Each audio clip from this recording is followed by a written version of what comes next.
ప్రార్థనలో పాలు పంచుకున్నట్టు కాదు. మేము ముందుగానే చెప్పాము. గ్రామంగా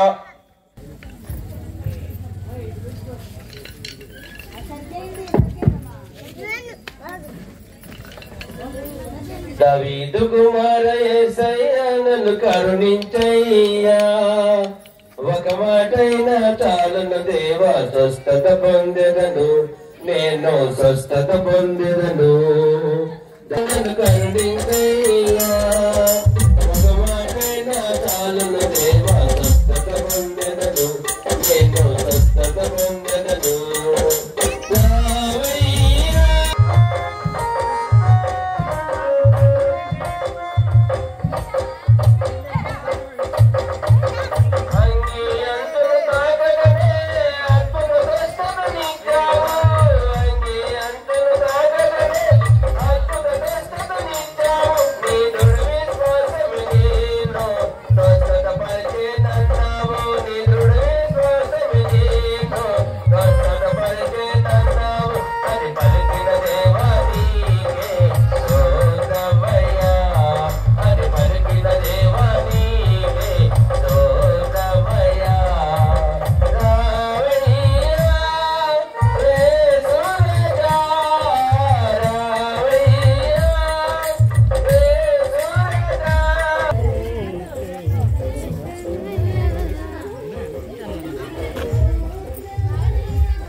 జై జై జై జై జై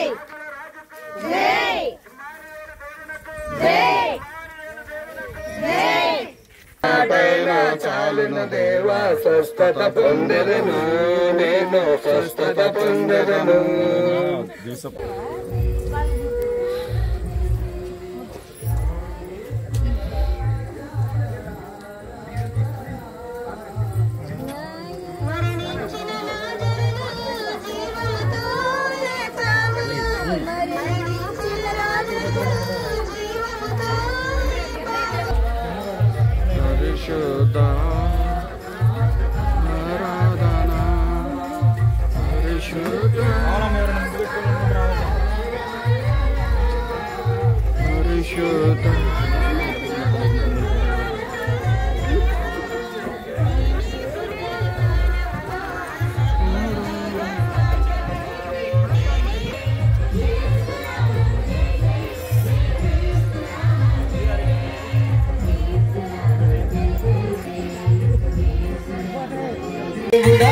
శక్తితో నింపువా, పరిశుద్ధాత్మ దేవుడా నీ అగ్నిని పంపుమా, పరిశుద్ధాత్మ దేవుడా నీ శక్తితో నింపుమా, పరిశుద్ధాత్మ దేవుడా నీ అగ్నిని పంపుమా, పరిశుద్ధాత్మ దేవుడా నా పెదవుల్ని కాల్చుమా, పరిశుద్ధాత్మ దేవుడా నా పెదవుల్ని కాల్చుమా, పరిశుద్ధాత్మ దేవుడా పరిశుద్ధత నీయుమా, పరిశుద్ధాత్మ దేవుడా పరిశుద్ధత నీయుమా, ఆత్మస్వరూపుడా నా యేసయ్యా నీ ఆత్మతో నన్ను నింపుమా, ఆత్మ స్వరూపుడా నా యేసయ్యా నీ ఆత్మతో నన్ను నింపుమా చిన్న పదయోగివై భక్తుడు మోషేతో మాట్లాడిన దేవా మా పైన దిగిరావా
పుత్రునకు పవిత్రాత్మకు మహిమ కలుగునుగాక. ఆదిలో కలుగునట్లు ఇప్పుడును ఎల్లప్పుడును సదాకాలం మీకే స్తోత్రం కలుగునుగాక. పరిశుద్ధ పరమ దివ్య సప్రసాదమునకు సదాకాలము ఆరాధన స్తుతి స్తోత్ర నమస్కారములు కలుగునుగాక. పితకు పుత్రునకు పవిత్రాత్మకు మహిమ కలుగునుగాక. ఆదిలో కలుగునట్లు ఇప్పుడును ఎల్లప్పుడును సదాకాలం మీకే స్తోత్రం కలుగునుగాక.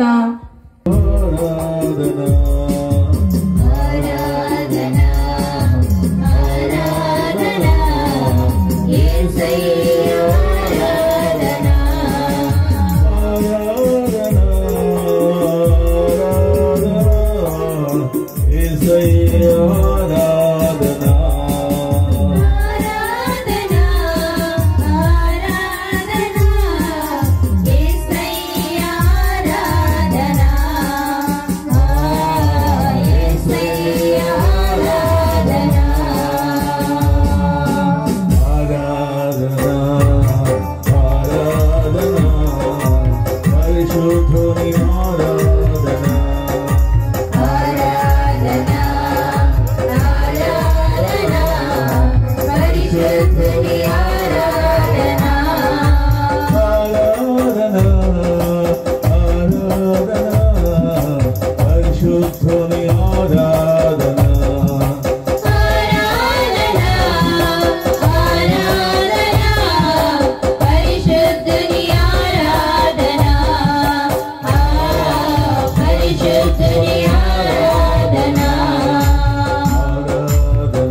పట్టుకో నీ ఆత్మతో మమ్ము నడుపు శిల్పి చేతిలో శిలలు మేము మమ్ము క్షణము మమ్ము చెక్కుము శిల్పి చేతిలో శిలలు మేము మమ్ము క్షణము మమ్ము చెక్కుము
మనసుతో ప్రేమించను, నిన్ను పూర్ణ బలముతో ఆరాధించు.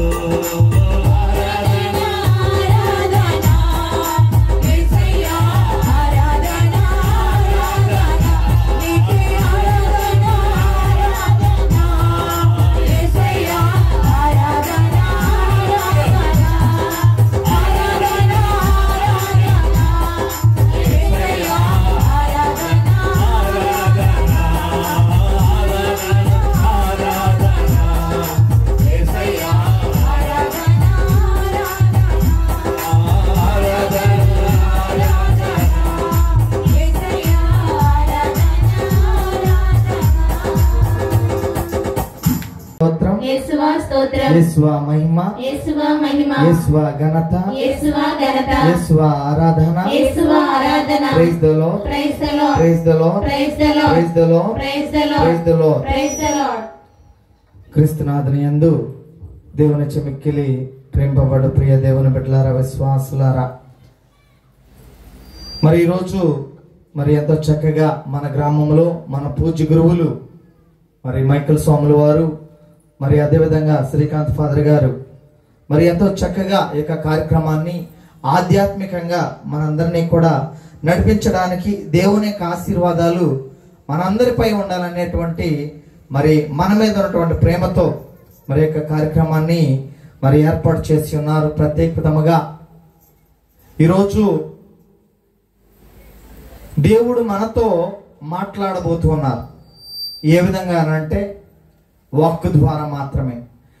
మనము దేవునితో మాట్లాడాలంటే ఎలా మాట్లాడతాం? ప్రార్థన ద్వారా దేవునితో మనం మాట్లాడతాం.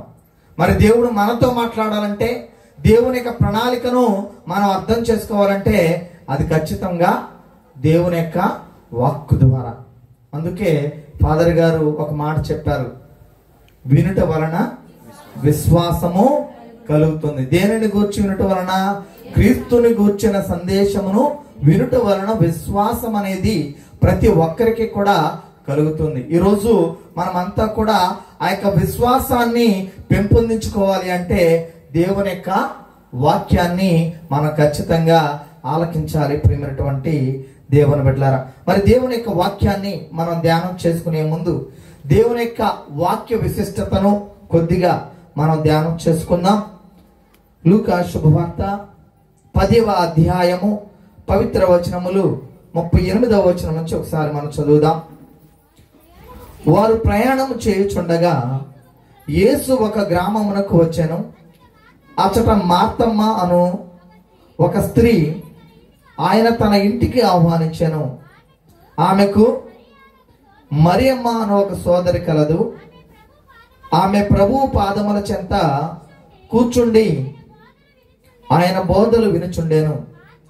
మార్తమ్మ పెక్కు పనులతో సతమతమగుచు ఆయన వద్దకు వచ్చి, ప్రభు నా సోదరి పనులన్నీ నాపై వదిలి మీ చెంత కూర్చునుట మీరు గమనించుటలేదా? నాకు సహాయము చేయుటకు ఆమెను పంపుడు అనెను.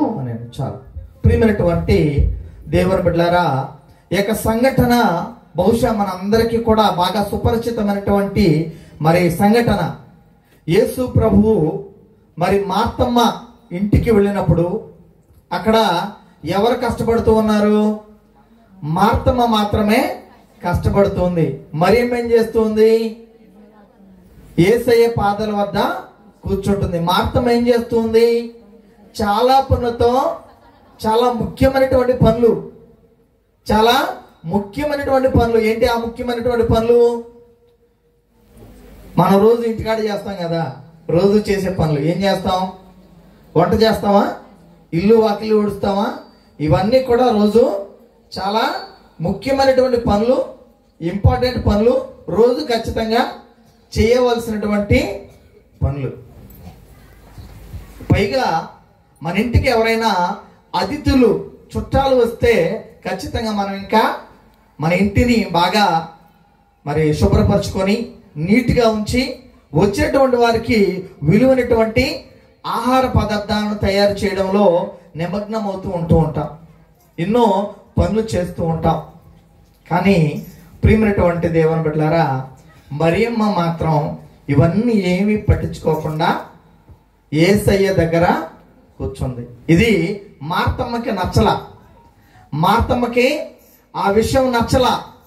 ఎందుకంటే తాను తన సోదరై ఉండి ఆ ఇంటికి తనకు కూడా బాధ్యత కలిగి ఉన్నదై ఉండి తాను ఏ మాత్రము కూడా మార్తమ్మకు, తన యొక్క అక్కకు, మరి వచ్చినటువంటి అతిథులకు ఈ భోజన సదుపాయాలు ఇవన్నీ కూడా ఏర్పాటు చేయడంలో సహకరించకుండా, సోమరిగా ఏ పని చేయకుండా యేసయ్య దగ్గర కూర్చోవడం అనేది మార్తమ్మకి ఇష్టం లేదు. ఈ విషయాన్ని డైరెక్ట్గా ఎవరికి చెప్తూ ఉన్నారు?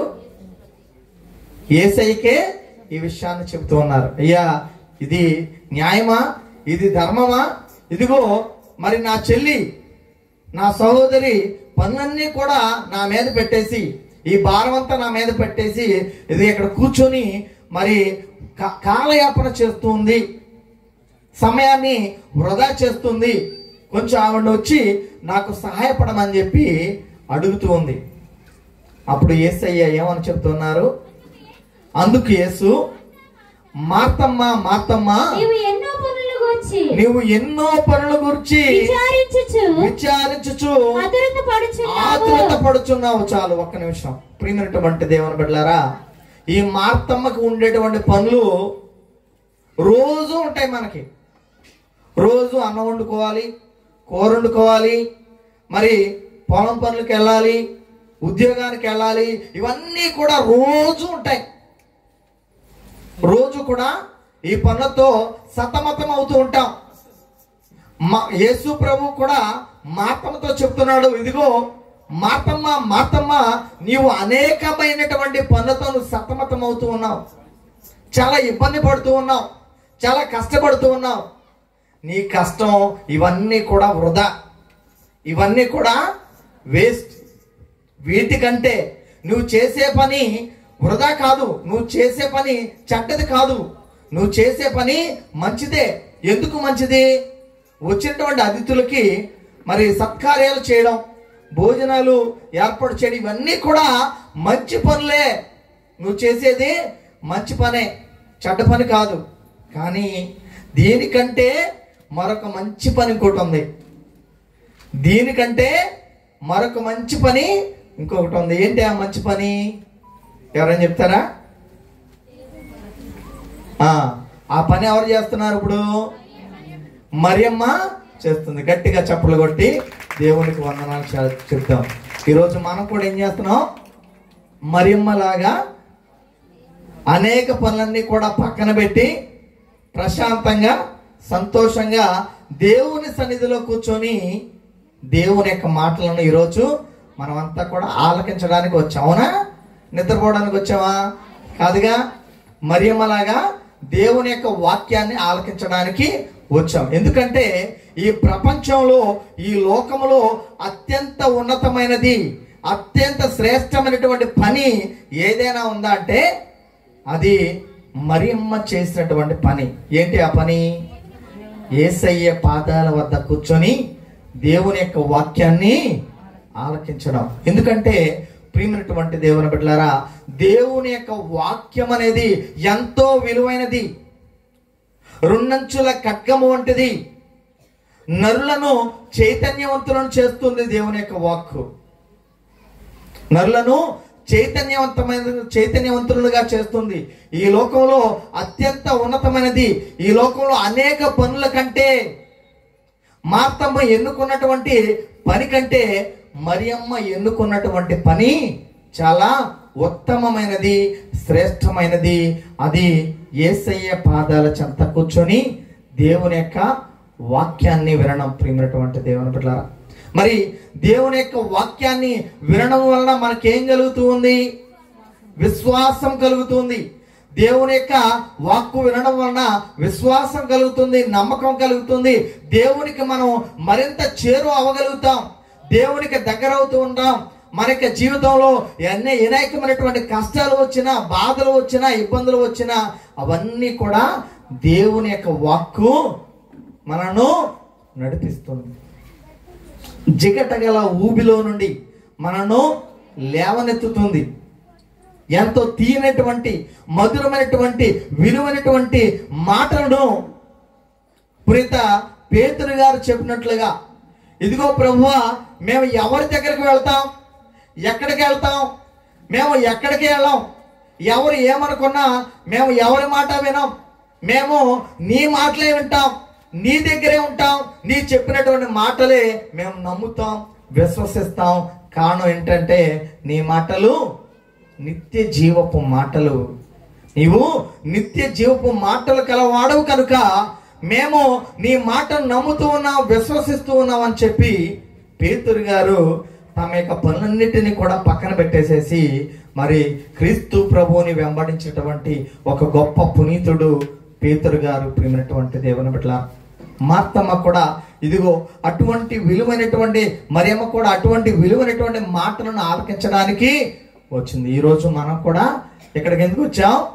అంతటి విలువైనటువంటి దేవుని యొక్క వాక్కును వినడానికి వచ్చాను. కాబట్టి ప్రియమైనటువంటి దేవుని బిడ్డలారా, మరి వాక్యాన్ని ప్రారంభించుకునే ముందు ఒక చిన్న పాట పాడుకొని, మనందరికీ కూడా వచ్చినటువంటి పాట, నీ వాక్యమే నన్ను బ్రతికించెను అనేటువంటి పాటను పాడుకొని మరి దేవుని యొక్క సందేశంలోనికి వెళదాం.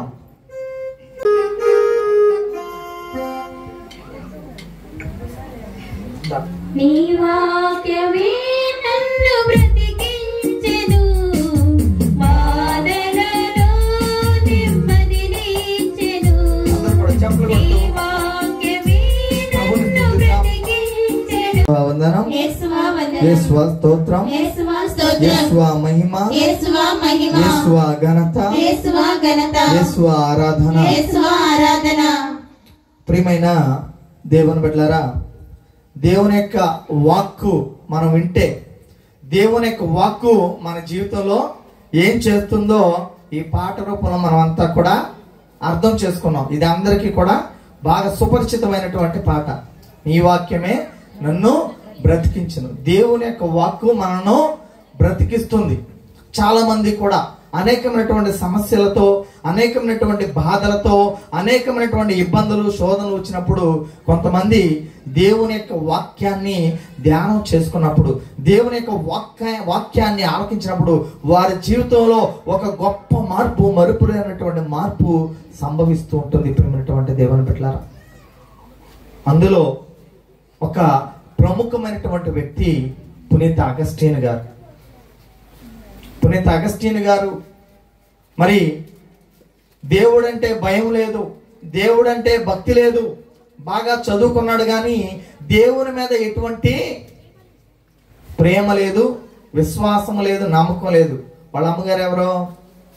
మౌనికమ్మ గారు. పాపం వాళ్ళ అబ్బాయి కోసం, అంటే అగస్టిన్ గారి కోసం బాగా ప్రార్థన చేస్తూ ఉండేది, నా కొడుకు మారాలి, నా కొడుకు మారాలని. కానీ ఒకే ఒక్కరోజు సడన్గా తనకి జీవితాన్ని అగస్టిన్ గారు మార్చుకున్నారు. ఏ విధంగా మార్చుకున్నారు?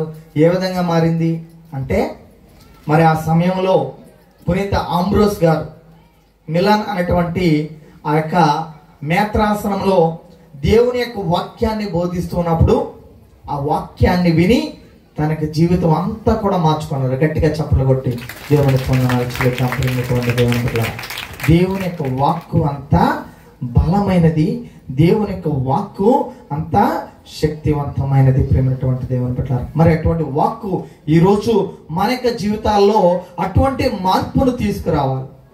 అందుకే ఈరోజు ప్రత్యేకంగా ఎంతో ఖర్చు భరించి మన ఫాదర్ గారు, మరి సంఘ పెద్దలు, సంఘం అంతా కూడా కలిసి మరి ఈరోజు యొక్క ప్రార్థన కూడికను ఏర్పాటు చేసుకోవడం జరిగింది. ప్రియమైనటువంటి దేవుని బిడ్డలారా, పరిశుద్ధ గ్రంథంలో మనం చూసుకున్నట్లయితే ప్రత్యేకంగా ఈనాటి మొదటి పట్టణాన్ని మాత్రమే మనం ధ్యానం చేసుకున్నాం. ఈనాటి మొదటి పట్టణము మనందరికీ కూడా బాగా తెలిసినటువంటి విషయమే. ఏంటి అంటే, నామాను అనేటువంటి ఒక కుష్ఠరోగి. అతడు సిరియా దేశంలో సిరియా రాజు దగ్గర ఏం చేస్తున్నాడు? సైన్యాధిపతిగా పని చేస్తూ ఉన్నాడు. ప్రియమైనటువంటి దేవుని బిడ్డలారా, సైన్యాధిపతి అంటే ఒక ఉన్నతమైనటువంటి ఉద్యోగి, మరి నామాను అంటే సిరియా రాజుకి చాలా ఇష్టం, చాలా ఇష్టం. ఎందుకంటే నామాను ద్వారా సిరియా రాజు అనేకమైనటువంటి యుద్ధాలు గెలిచాడు. అనేకమైనటువంటి ప్రముఖమైనటువంటి యుద్ధాలు గెలడంలో నామాను యొక్క ప్రణాళిక, నామాను యొక్క తెలివితేటలు, నామాను యొక్క చాకచక్యం ఇవన్నీ కూడా సిరియా రాజుకు చాలా ఇష్టం. అందుకే తాను కుష్ఠరోగి అయినప్పటికీ, తాను వ్యాధిగ్రస్తుడైనప్పటికీ నామానును మరి తన యొక్క సైన్యానికి అధిపతిగానే ఉంచాడు, తీయలేదు. అయితే ఇప్పుడు దేవుని బిడ్డలారా, ఇక నామాను తమ ఆ యొక్క దేశంలో అనేక ప్రాంతాలకు వెళ్ళాడు, ఎంతో మంది వైద్యుల దగ్గరకు వెళ్ళాడు. కానీ ఏ వైద్యం కూడా అతన్ని బాగు చేయలేకపోయింది, ఏ వైద్యం కూడా అతన్ని స్వస్థత పరచలేకపోయింది, ఏ వైద్యం కూడా అతన్ని ఎటువంటి మార్పు తన యొక్క జీవితంలో, తన యొక్క శరీరంలో తీసుకురాలేకపోయింది. ప్రియమైనటువంటి దేవుని బిడ్డలారా, ఇది గమనించినటువంటి తన ఇంటిలో పని చేస్తూ ఉన్నటువంటి ఒక సమరియా బాలిక, ఇజ్రాయేలు బాలిక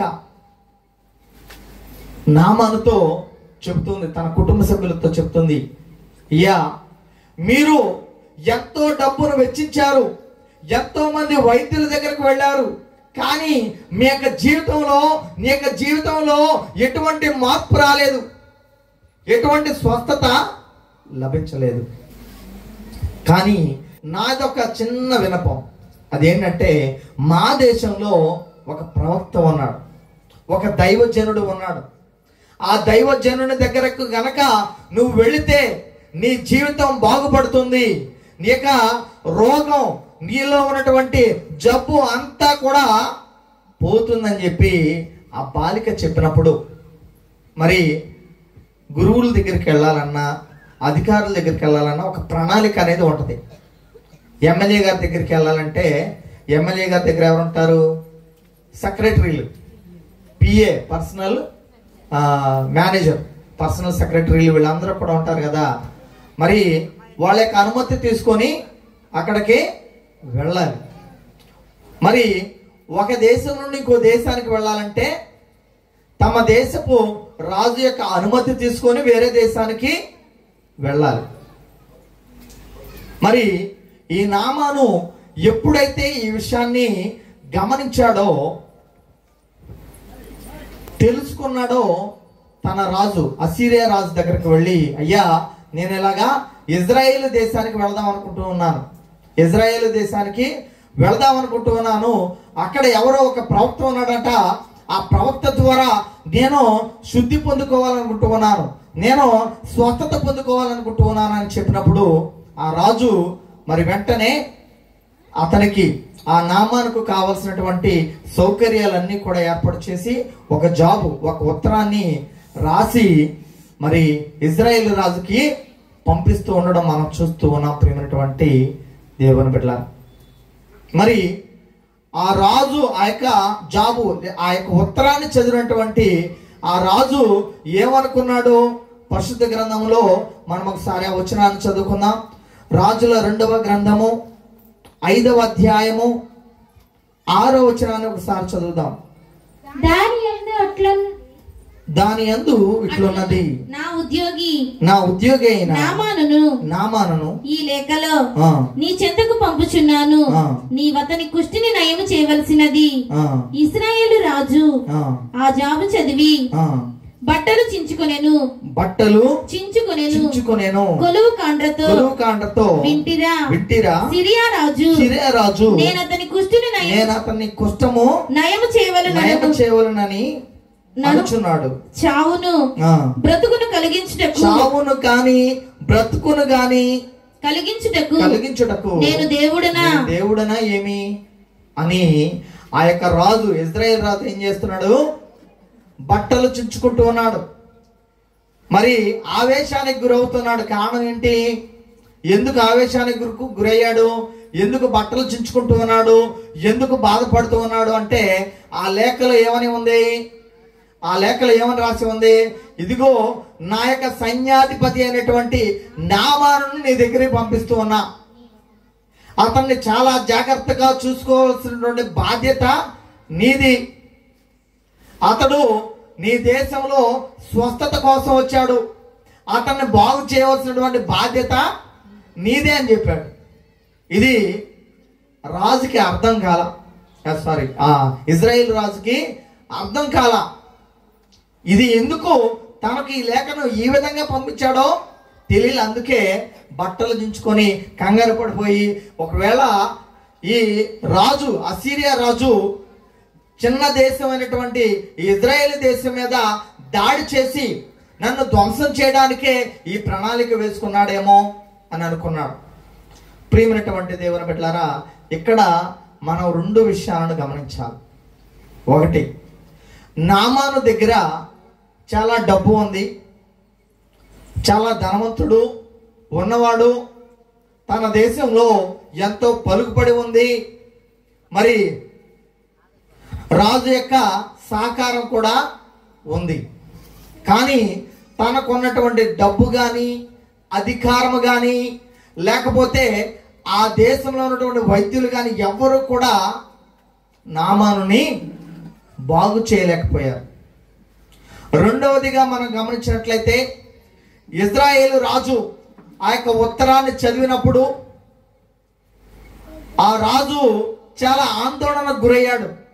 కారణం ఏంటంటే అది తాను చేయలేనటువంటి పని, నామాను బాగు చేయలేనటువంటి పని తనకు అప్పచెప్పడం తనకు చాలా విచిత్రాన్ని ఆశ్చర్యాన్ని కలిగించింది. ప్రియమైనటువంటి దేవుని బిడ్డలారా, ఎందుకంటే ఆనాటి కాలంలో ఈ యొక్క కుష్ఠరోగం అనేది ఒక దీర్ఘకాలపు జబ్బు.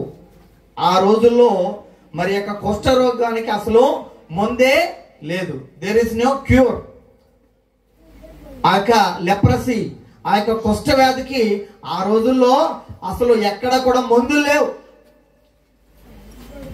ఇంకా ఎవరైనా సరే ఈ యొక్క కుష్ఠరోగానికి గురైన వాళ్ళు ఆ విధంగా వాళ్ళు చనిపోవాల్సిందే. అంతటి ఘోరమైనది ఆ రోజుల్లో భయంకరమైనటువంటి జబ్బు ఏదైనా ఉందంటే అది కుష్ఠరోగమే. ప్రియమైనటువంటి దేవుని బిడ్డలారా, అటువంటి కుష్ఠరోగాన్ని ఒక రాజు ఏ విధంగా శుద్ధి చేయగలడు? అంత గొప్ప అధికారం ఉన్నటువంటి రాజు కూడా ఆ కుష్ఠరోగి నామాను యొక్క జబ్బును ఆ యొక్క జబ్బును న్యాయం చేయలేకపోయాడు. తనకున్నటువంటి ఆస్తిపాస్తులు కానీ తనకున్నటువంటి అధికారం కానీ ఏది కూడా అతన్ని స్వస్థత పరచలేకపోయినాయి. ప్రియమైనటువంటి దేవుని బిడ్డలారా, మరి మనం కూడా అనుకోవచ్చు, మనం కూడా చాలాసార్లు ఆలోచన చేస్తూ ఉంటాం, ఇదిగో నాకు చాలా డబ్బు ఉంది, చాలా అధికారం ఉంది, చాలా బలగం ఉంది, నా వెనకాల చాలా మంది ఉన్నారు, నన్ను ఎవరు ఏం చేయలేరు అని విర్రవీగుతూ ఉంటాం, గర్వంతో మరి ప్రవర్తిస్తూ ఉంటాం. ప్రియమైనటువంటి దేవుని బిడ్డలారా, నామాను కూడా అదే అనుకున్నాడు. కానీ తన యొక్క జీవితంలో ఈ జబ్బు అనేది చాలా ప్రమాదకరంగా మారింది. ఇదిగో అందరి చుట్టూ తిరగవలసి వస్తుంది, ఎవరు కూడా ఆమెను ఆ యొక్క నామాన్ని శుద్ధి చేయలేకపోయారు. ప్రియమైనటువంటి దేవుని బిడ్డలారా, పరిశుద్ధ గ్రంథములో మరొక సంఘటన మనం చూసినట్లయితే మార్కు శుభవార్త 5వ అధ్యాయము 25వ వచనం నుండి మనం చూసినట్లయితే అక్కడ రక్తస్రావ రోగి అనేటువంటి వ్యక్తిని మనం చూస్తూ ఉన్నాం. ఎవరో 12 సంవత్సరాల నుంచి రక్తస్రావంతో బాధపడుతున్నటువంటి స్త్రీ. ఆ స్త్రీ కూడా చాలా మంది వైద్యుల దగ్గరికి వెళ్ళింది, చాలా డబ్బు ఖర్చు పెట్టింది, కానీ ఆమెకి ఎక్కడా కూడా స్వస్థత లభించలేదు. ఎక్కడ కూడా ఎవరు కూడా ఆమె యొక్క రోగాన్ని బాగు చేయలేకపోయారు. మరి నామాను కాలంలో, ఎలీషా ప్రవక్త కాలంలో కూడా నామాన్ని ఎవరు కూడా శుద్ధి చేయలేకపోయారు, ఎవరు కూడా స్వస్థత పరచలేకపోయారు. అటువంటి పరిస్థితుల్లో ఆ నామానుకు ఎలీషా ప్రవక్త దిక్కయ్యాడు. నూతన నిబంధన గ్రంథములో ప్రవక్తల కంటే గొప్ప ప్రవక్త అయినటువంటి క్రీస్తు ప్రభు ఆఖరికి ఆ యొక్క రక్తస్రావ రోగికి దిక్కయ్యారు. ఎంతో డబ్బు ఖర్చు పెట్టింది, కానీ ఆమెకు ఎటువంటి స్వస్థత లభించలేదు. కానీ ప్రియమైనటువంటి దేవుని బిడ్డలారా, ఆ యొక్క డబ్బు కానీ, ఆ యొక్క అధికారం కానీ, ఆ యొక్క శ్రమ కానీ ఏది కూడా స్వస్థత చేయలేనిది ఒకే ఒకటి ఆమెను స్వస్థత పరిచింది. అదేంటి? విశ్వాసము. గట్టిగా చప్పలు కొట్టి దేవునికి వందనాలు చెల్లిద్దాం. ప్రియమైనటువంటి దేవుని బిడ్డలారా, గర్భమాల ఉన్నవాళ్ళు గట్టిగా చప్పలు కొట్టాలి. దేని కొట్టారు? చప్పట్లో దేనికి కొట్టారు? ఎవరి విశ్వాసము? రక్తస్రావ రోగి యొక్క విశ్వాసం. ప్రియమైనటువంటి దేవుని బిడ్డలారా, రక్తస్రావ రోగి విశ్వాసముతో మరి తన మనసులో అనుకుంది, ఇదిగో ఎంతమంది వైద్యుల చుట్టూ తిరగడం వ్యర్థం, ఎంత డబ్బు ఖర్చు పెడతాం వ్యర్థం, ఇవన్నీ కూడా వేస్ట్. కానీ ఇదిగో ఆ యేసయ్య దగ్గరకు వెళ్ళి ఆ యేసయ్య యొక్క అంగి అంచును తాకితే చాలు, నేను శుద్ధిని పొందుకుంటానని చెప్పి తనలో ఉన్నటువంటి ప్రగాఢమైనటువంటి విశ్వాసాన్ని ఆమె కనపరచడం ద్వారా ప్రియమైనటువంటి దేవుని బిడ్డలారా ఆమె శుద్ధి పొందుకుంది, స్వస్థత పొందుకుంది. ప్రియమైనటువంటి దేవుని బిడ్డలారా, మరి ఇటువంటి గొప్ప కార్యాలు కేవలము దేవుని ద్వారా, దైవశక్తి ద్వారా మాత్రమే జరుగుతాయని ఆ యొక్క రక్తస్రావ రోగి భావించింది. ప్రియమైనటువంటి దేవుని బిడ్డలారా, మన యొక్క జీవితంలో కూడా మనం కొన్ని అనుకుంటాం, కొన్ని జరగాలనుకుంటాం, కానీ అవి జరగవు. మరి ముఖ్యంగా చాలా మందికి సంతానం అనేది కలగదు. వాళ్ళకి పెళ్ళైన 3 సంవత్సరాలకి, 4 సంవత్సరాలకి, 10 సంవత్సరాలకి, ఇలా ఎన్ని సంవత్సరాలైనా సంతానం కలగదు. వారు ఎంతో మంది దగ్గరికి వెళ్తారు. అటువంటి వారు మరి మరియ తల్లి అటు గుణదల మాత పుణ్యక్షేత్రానికి కానీ, అటు మరి నాగపట్నం బెళంగిని మాత పుణ్యక్షేత్రానికి కానీ, ఇటు నిర్మలగిరి మాత పుణ్యక్షేత్రానికి కానీ వెళ్ళి మొక్కుకొని ప్రార్థన చేసుకోవడం ద్వారా పుట్టినటువంటి బిడ్డలు, సంతానవరం చాలా మంది ఉన్నారు. గట్టిగా చప్పలు కొట్టి దేవునికి వందనాలు చెల్లిద్దాం. ఇదంతా కూడా దైవానుగ్రహము, దేవుని యొక్క అనుగ్రహాల వలన కలిగినటువంటి గొప్ప వరము. ప్రియమైనటువంటి దేవుని బిడ్డలారా, అది కేవలము మనుషులకు సాధ్యము కానిది దైవశక్తికి మాత్రమే సాధ్యమవుతుంది. అందుకే ఆ యొక్క రక్తస్రావ రోగి ఆఖరికి దైవాన్ని నమ్మింది, దేవుని విశ్వసించింది, దేవుని యొక్క దేవుని మీద నమ్మకంతో ఆ యొక్క రక్తస్రావ రోగి తన యొక్క క్రీస్తు ప్రభుని యొక్క అంగి అంచును తాకి స్వస్థత పొందుకున్నట్లుగా పరిశుద్ధ గ్రంథంలో మనం చూస్తూ ఉన్నాం. ప్రియమైనటువంటి దేవుని బిడ్డలారా, మరి ఈ పరిశుద్ధ సమయంలో మనమంతా కూడా ఒక చిన్న పాట కనుగొంటి నిన్నే ఓ నజరేయ అనేటువంటి పాట మీకు వచ్చినట్లయితే దయచేసి తీసుకోండి.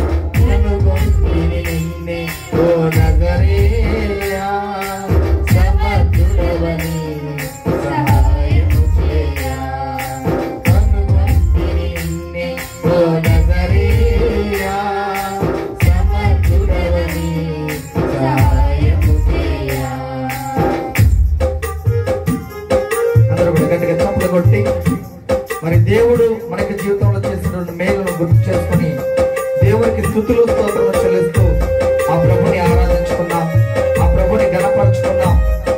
మరి యొక్క రక్తస్రావ రోగి జీవితంలో చేసినటువంటి అద్భుతాలను మనకి జీవితంలో కూడా చేయమని ఆ ప్రభుని అడుగుదాం.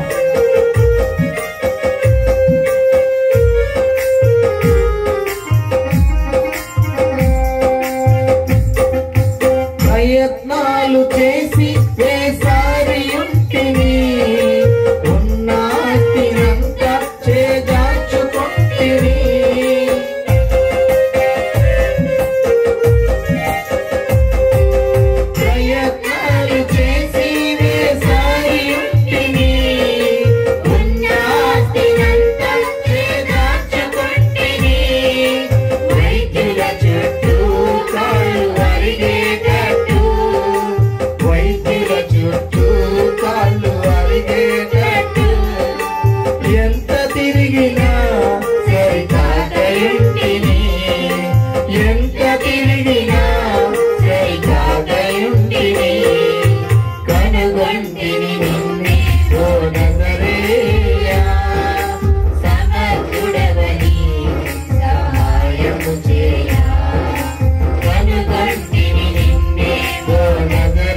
నేను తాగడానికి సిద్ధంగా ఉన్నారు. కాబట్టి నీవు సిద్ధంగా ఉన్నావో లేదో ఒకసారి మనమంతా కూడా ఆత్మ పరిశీలన చేసుకుందాం. సొంత జనులతో వెలివేయబడితిని, అపనిందల పాలై మతిపోయి చెడితిని.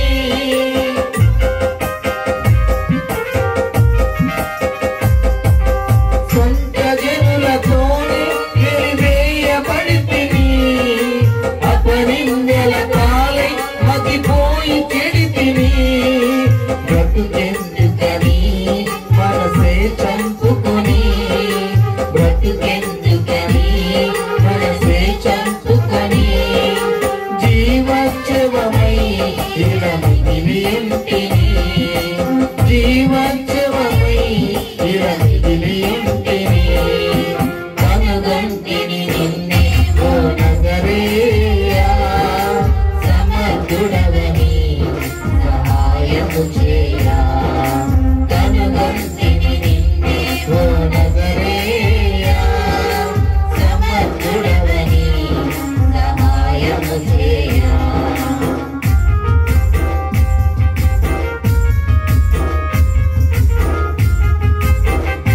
దేవుని యొక్క మహిమను తెలుసుకొని, దేవుని యొక్క గొప్పతనాన్ని తెలుసుకొని, ఆ ప్రభువే నన్ను స్వతంత్రం చేయగలరు, ఆ ప్రభువే నన్ను శుద్ధి చేయగలిగినటువంటి ప్రగాఢమైనటువంటి నమ్మకంతో, విశ్వాసంతో ఆ స్త్రీ ఆ యేసయ్య చెంతకు వెళ్ళి ఆ ప్రభువు యొక్క అంగి అంచును తాకింది.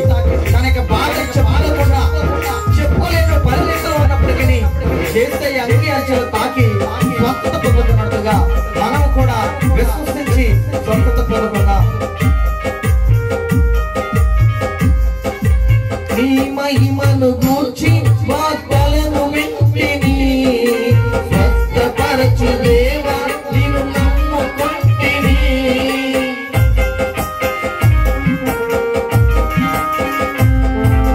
నీ మహిమను గూర్చి వార్తలను వింటిని, స్వస్థపరచు దేవా నిన్ను నమ్ముకుంటిని.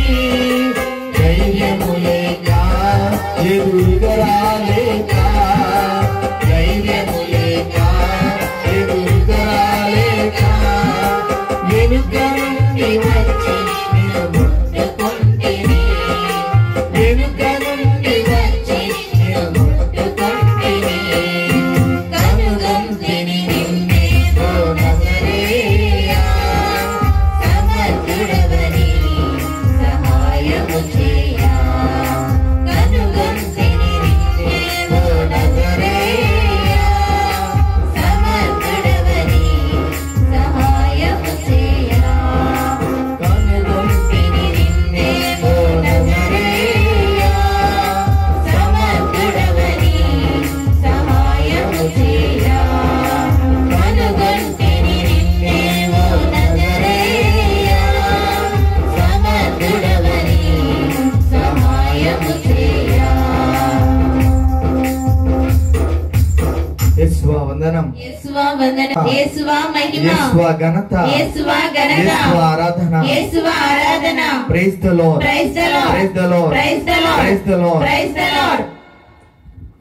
ప్రియమైన దేవుని బిడ్డలారా, నామాను జీవితంలో యొక్క రక్తస్రావ రోగి జీవితంలో కూడా జరిగినటువంటి సంఘటన ఒకటే. వారిరువురు కూడా ఎంతో మంది దగ్గరకు వెళ్ళారు, కానీ ఎవరి వలన కూడా అది సాధ్యపడలేదు.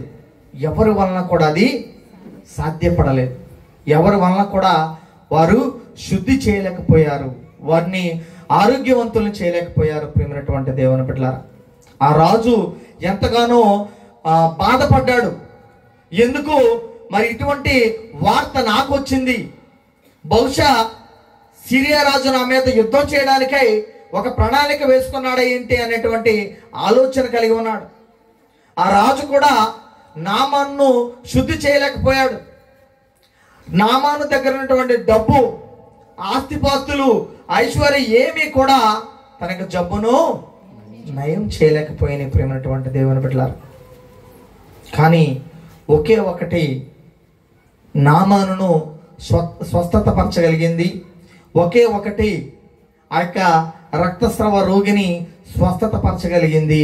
అదే దైవ శక్తి. గట్టిగా చప్పట్లు కొట్టి దేవునికి వందనాలు చెల్లిద్దాం. ప్రియమైనటువంటి దేవుని బిడ్డలారా, మరి ఈరోజు ప్రత్యేక విధముగా మరి ఇక నామాను రాజు దగ్గరకు వెళ్ళాడు.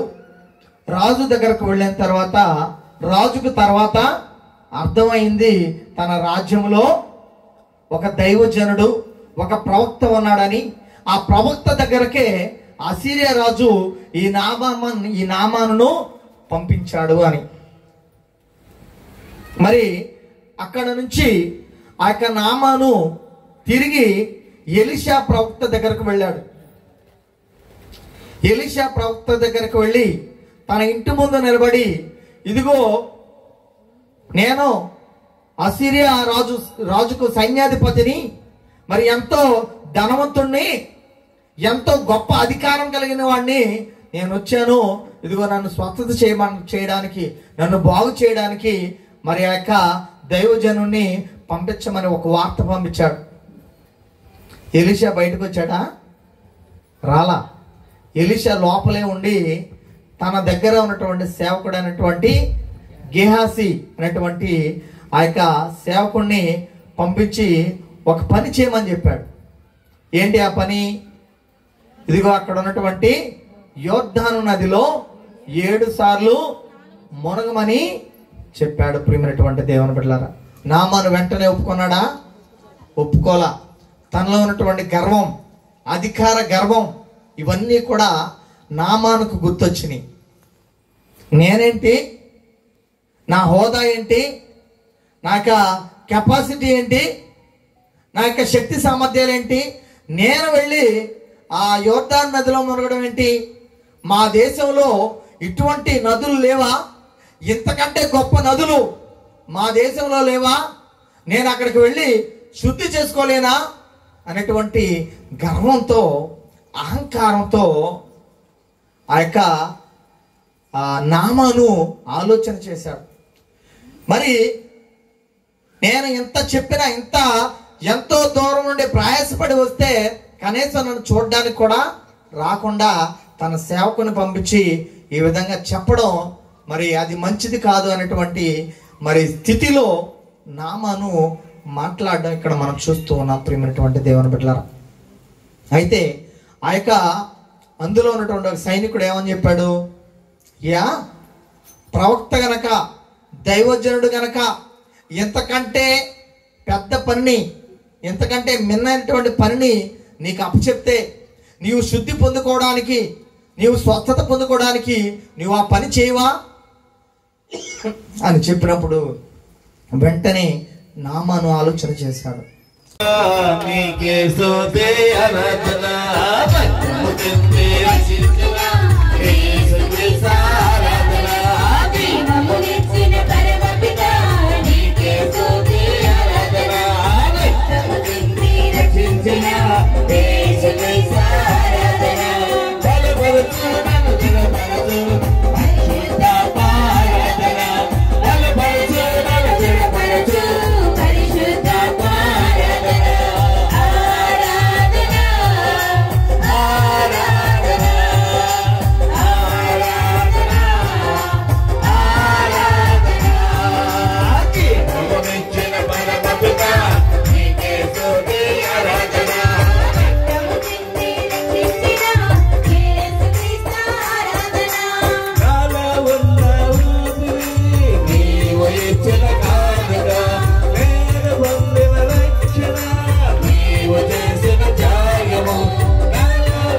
దివ్య సప్రసాదనాథుడా ఆరాధన.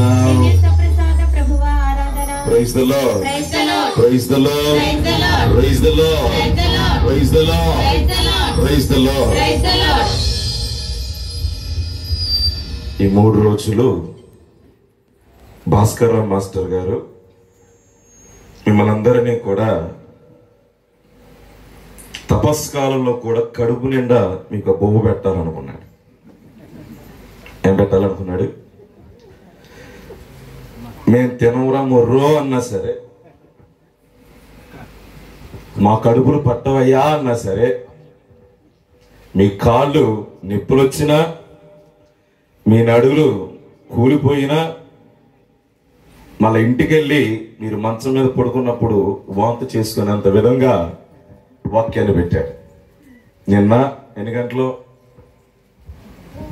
నేను ఎన్ని గంటలు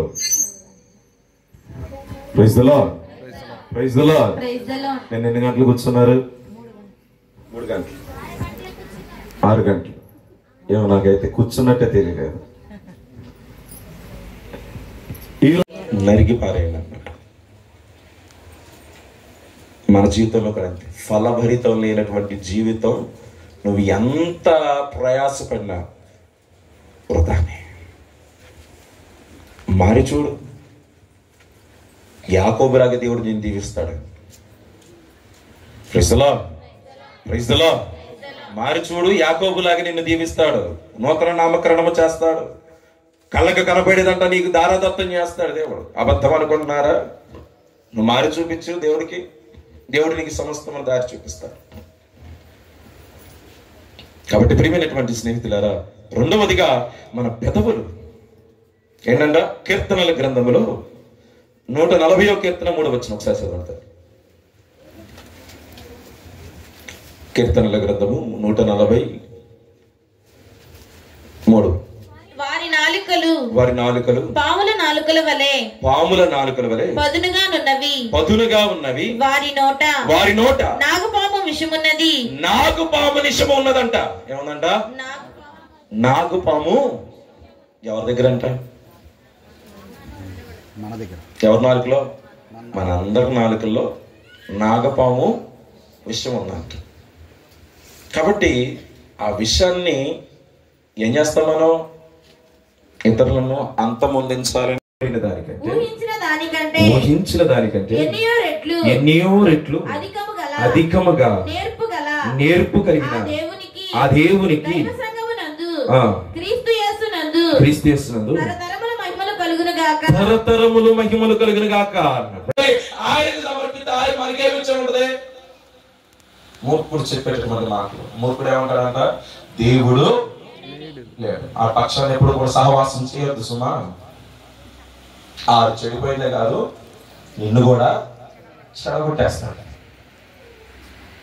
దయచేసి చెప్పుడు మాట. దేవుడు అంటే నమ్మకం లేదు. దేవుడు ఇవ్వాలంటాడు, రేపు పోతాడు. దేవుడితో ఎప్పుడైనా మనం ఉండొచ్చు. దేవుడు ఎప్పుడు దేవాలని అంటాడు. మారు మనసు ఎప్పుడైనా పొందుకోవచ్చు. లేదు, నువ్వు మారు మనసు పొందే లోపల కాలము నిన్ను మింగేస్తుంది. పేదగారు అంటూ ఉంటాడు, ఏమంటాడు? సైతానంట నీ వాకుట గర్జించు సింహమోలే ఉందంట. ఎలా ఉందంట? అది ఏ సమయమైనా నిన్ను కబలించవచ్చు, తినేయవచ్చు. సైతాన్ అంటే కేవలం అది కనిపించినటువంటి రూపం కాదు. అది ఏదైనా కావచ్చు. నీ జీవితంలో నీ దురదృష్టం కావచ్చు, నీకు ఏదైనా ఆపద చేకూర్చేటటువంటి ఏదైనా కావచ్చు. కాబట్టి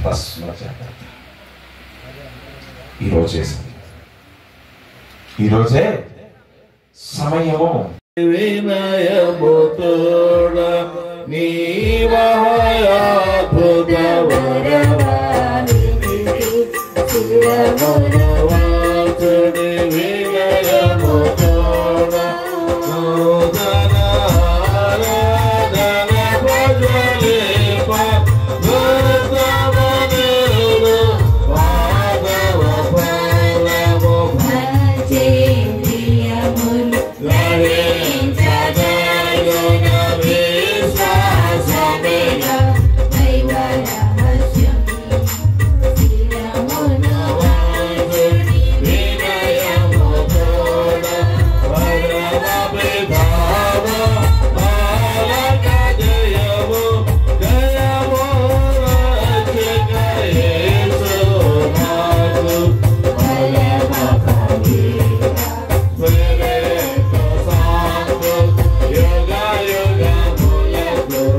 లోకమందు మీ ప్రేమ దివ్య ఆహారం ఇచ్చితే ఇందులో మాధుర్యం నిండి ఉన్నది.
అతి పూజుడో దేవుడే పొడు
నాకు కూడా చాలా సంతోషంగా ఉంది. అయితే నా పేరు గురించి చెప్పాలనుకుంటున్నాను. ఇక్కడ ఏంటంటే నా పేరు ఫాదర్ గారు ఆల్రెడీ చెప్పారు, మైకిల్. ఫాదర్ గారి పేరు కూడా మైకిలే. ఈ మైకిల్ అనేటువంటి పేరులో ఉన్నటువంటి విశిష్టత, గొప్పతనం ఏంటంటే, ఒకటి, ఈ పేరు గల వ్యక్తుల్ని నేను చూసినప్పుడు, అంటే నేను కాదు ఎవరైనా, ఈ మైకిల్ అనేటువంటి పేరు గల వ్యక్తిని నేను చూసినప్పుడు వారిలో నేను ఒక గొప్ప సంస్కారవంతమైనటువంటి ఒక విధానం నేను చూస్తాను. అదేంటంటే హాస్పిటాలిటీ అంటే వచ్చినటువంటి అతిథుల్ని ఏ విధంగా గౌరవించాలి, ఏ విధంగా చూసుకోవాలి అనేది వారిలో చాలా బాగా ఉంటుంది. అది మొట్టమొదటిగా మరి మన ఫాదర్ గారు, మైకేల్ ఫాదర్ గారు చూసాను, గట్టిగా చప్పలు కొట్టి మరి ఫాదర్ గారికి ధన్యవాదాలు తెలుపుదాం. మరి ఎంతో ప్రేమతో మరి తమ్ముడు అంటూ, వాస్తవంగా చెప్పాలంటే నేను కొడుకు వయసు, ఫాదర్ గారి వయసు చాలా పెద్దది కానీ కొంచెం చాలా కుర్రోళ్ళ కనపడుతున్నారు. ఏదేమైనప్పటికీ తండ్రి వయసు అనమాట, అయినప్పటికీ చాలా తమ్ముడు అంటూ ప్రేమతో పలకరిస్తూ మరి రాగానే చక్కగా అన్ని చూపిస్తున్నాం, ఎలా ఉన్నావు, బాగున్నావా, ప్రయాణం ఎట్లా తెలుసు మీరు అంటున్నారా? ముఖ్యంగా తండ్రి ఈ పెళ్లికి యొక్క వెళ్ళా. ఆహారమును భుజిస్తున్నటువంటి మా సహోదరులను ఓన్లీ కూడా పెళ్లికి వెళ్తే అక్కడ రాజుగారిని పేరు చూసి పేరున దీవించి ఆశీర్వదించండి. సింపుల్ గా ఉన్నారు. ఎంత బలపడ్డారు, శారీరకముగా కూడా అంతే విధంగా వాక్యం బలపడి చదివినట్టు ఫస్ట్ ఎప్పుడూ కూడా కృతజ్ఞులుగా నీకు జీవించే చిన్నవాడు భాగ్యాన్ని ప్రసాదించమని ఈ మనవులన్నిటినీ మన పర్వాలేదు అనుకున్నాను కానీ ఆయన ట్యాంక్ చుట్టినప్పుడు బాగా విన్నా ఆయన మాట్లాడే విధానం. అప్పుడు అనుకున్నాను ఒకవేళ